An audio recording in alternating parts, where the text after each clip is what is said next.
Jangan lupa like, comment, and subscribe channel YouTube TVRI Bengkulu dan nyalakan lonceng notifikasinya.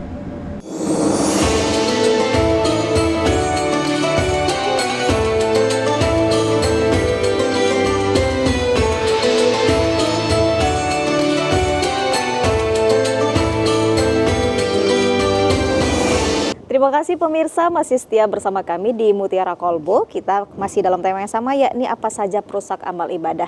Selanjutnya kita akan menjawab pertanyaan dari Bu Desti. Pak Ustadz tadi terkait angan-angan yang disertakan dengan niat baik. Bagaimana itu Pak Ustadz? Silakan dijawab. Ya, berangan-angan dengan niat baik itu sesungguhnya niat ya. Jadi yang tidak boleh berangan-angan itu ketika dia tidak ada ikhtiar. Cobalah aku jadi orang kaya, tapi tidak usaha. Dan dia akan marah ketika tidak kaya. Dia akan marah, menyalahkan takdir. Sementara takdir itu kan Allah yang menetapkan takdir kita. Jadi yang disebut tulul amal, panjang angan-angan itu maksudnya dia tidak menerima takdir. Dia ini dia ditakdirkan miskin. Cobalah aku jadi orang kaya.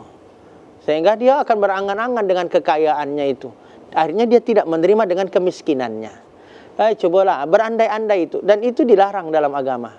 Jadi berandai-andai itu dilarang. Panjang angan-angan dibolehkan tadi cita-cita. Maka cita-cita itu kan harus ada diiringi ikhtiar, usaha.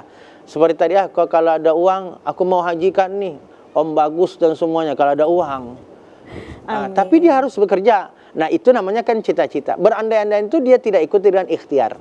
Itu yang disebut tulul amal, panjang angan-angan tadi. Dan ketika tak tersampaikan, dia marah dengan takdir. Itu yang dilarang. Dan itu kan merusak amal. Begitu Ibu. Jadi intinya harus ada ikhtiar. Jadi berandai-andai. Cobalah kalau aku jadi orang kaya mau sedekah, ya bagus. Tapi tidak cukup pakai andai aku. Tapi harus ada ikhtiar. Usaha, begitu Pak. Berarti cita-cita yang disertai dengan usaha, begitu Pak Ustadz ya?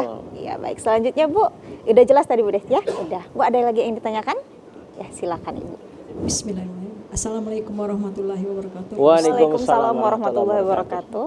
Yang ingin saya tanyakan Pak Ustadz begini, kita kan kadang sudah beramal, tapi masih kita bicarakan, ungkit. Nah, yang ingin saya tanyakan Pak Ustadz, ada nggak bacaan apa, amalan apa, biar mulut nih tidak bisa ngatowong lagi Pak Ustadz. Kita aja Pak Ustadz. Assalamualaikum warahmatullahi wabarakatuh. Waalaikumsalam warahmatullahi wabarakatuh. Silakan Pak Ustadz dijawab.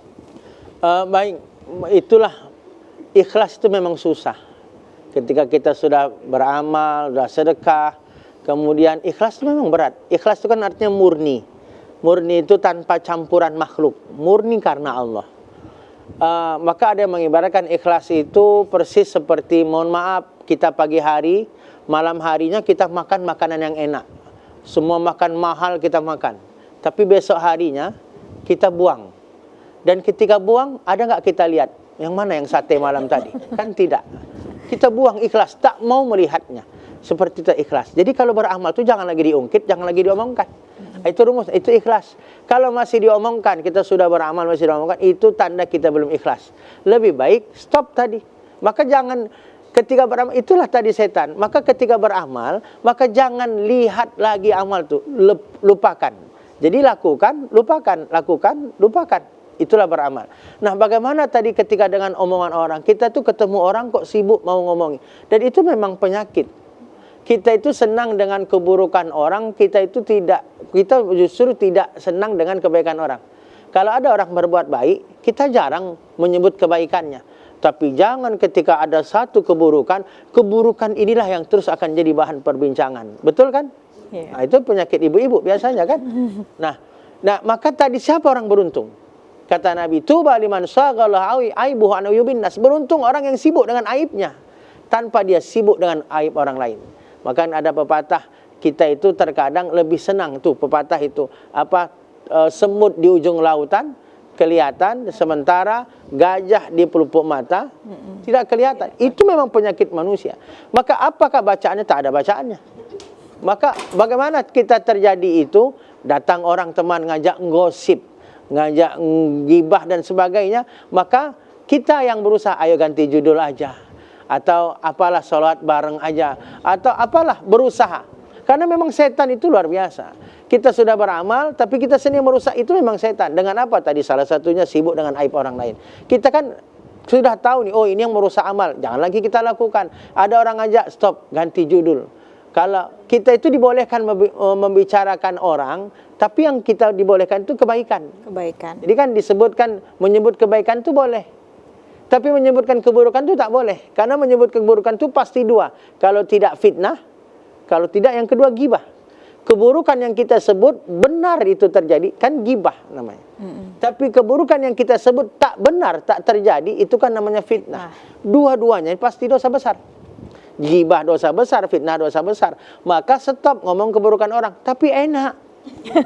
Kan itu masalahnya, enak. Percakapan ngobrol itu bisa bertahan lama kalau ada yang digibahi. Iya. Tapi kalau nggak ada digibahi, cuman sebentar. Sama ibu-ibu tuh kadang beli sayur, cuman satu ikat kangkung, ngutang pula itu kadang. Tapi lamanya itu kadang sampai setengah jam. Yang lama itu bukan beli sayurnya, tapi apa? Gibah tadi. Karena memang waktu berkumpul ibu-ibu, waktu beli sayur, lihatlah tetangga sebelah motornya kredit. Apa urusannya kredit dengan kita? Yang bayarkan dia. Terus nanya, dari mana kau tahu dia beli kredit? Tuh knalpotnya, dit, berarti kan kredit. Nah inilah penyakit kita. Maka ketika kita tahu, oh ini merusak amal kita, kan capek nih, kita sudah beramal, kok kita sini merusak amal, maka pahamkan kepada diri kita, jangan lagi sibuk ngurus aib orang lain. Celaka kita ngurus aib orang lain. Maka ganti, ada orang yang ngajak sibuk dengan aib orang lain, membahas orang lain, ganti judul, kita sebut kebaikannya. Begitu aja. Itu ya, siapa yang memulai? Ya diri kita. Ibda binafsik, mulailah dari dirimu. Jadi tidak akan ada dari orang, dari diri kita. Begitu. Ya, baik, terima kasih Pak Ustadz, terjawab ya Bu ya. Baik, nanti kita masuk ke sesi tanya jawab lagi jika masih ada yang ingin bertanya, tapi kita jeda iklan dulu. Pemirsa TVRI Bengkulu, Mutiara Kolbu akan kembali lagi setelah jeda pariwara berikut ini, tetaplah bersama kami.